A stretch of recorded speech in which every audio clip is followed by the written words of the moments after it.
Can the departed truly transcend time and space to communicate with us through our cherished electronic devices? Prepare to be captivated by tales that will send shivers down your spine.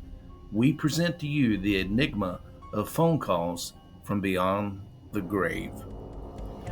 In the realm of the supernatural, the unexpected becomes commonplace. Witnesses and researchers alike have documented countless instances of inexplicable phone calls, often occurring within the first 24 hours of a loved one's passing.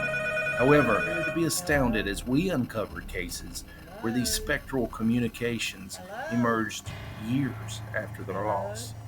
Number one, dialing from the other side, the ghostly phone calls of a grandfather. My husband lost his grandfather a long time ago. Just recently, he has been experiencing something really weird. He has seen his grandfather's name on our caller ID, so we thought someone was calling from his grandfather's house. That was the first time, and no one was even home. Just today, for the second time, he was at work and clearly, along with coworkers, heard the phone ringing, but only heard a dial tone. When he looked at the phone's directory, which has no caller ID as to he has called, he saw the grandfather's name again. Hello? What could this mean? Uh, How could this hello? be happening? Grandpa? Number two, a mother's voice. 3 years ago, my mother passed away, and I still miss her deeply. On a Christmas night, I awoke to a ringing phone and heard a very familiar voice on the other line. Despite the static and intermittent cuts, she spoke with a Norwegian accent. I protested, "You can't be my mom. You're no longer alive." An agitated response preceded our abrupt disconnection. Even my daughter in the next room heard the call. It was undeniably my mother reaching out from the other side. Number three, beyond the ring, an eerie connection between two homes. 3 nights ago, during a stormy night, my husband received a mysterious phone call at 1:57 a.m. Despite the beeping sound, no one spoke a word, and then the call abruptly ended. Strangely, I'm usually a light sleeper. I didn't hear the phone ring. When my husband dialed the number back, the caller ID stated it was not in service, yet the number remained on our caller ID.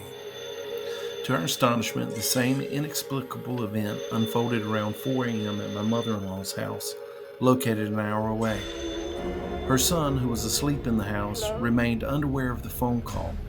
The beeping sound and the identical caller ID appeared, prompting her to dial the number back, only to encounter the same disheartening message stating it was not in service.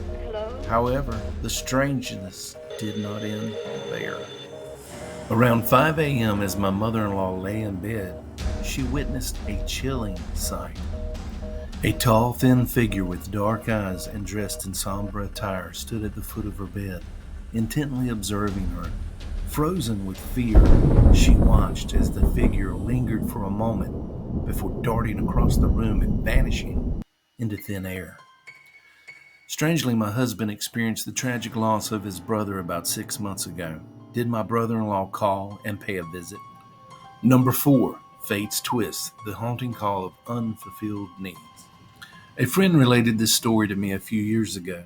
At the time, she worked for the Department of Social Services, and one of the services she offered was check for emergency expenses, and she had issued a check for $100 to one of her clients. She was about to close the file when her phone rang. On the line was the woman with whom the check was issued. The woman sounded vague and distracted, but clearly said, I won't be needing that $100 after all. My friend made a note of it and went on with her work. That evening at home, she was reading the newspaper when she saw the obituary of the woman she had just talked to on the phone. She had died the previous day.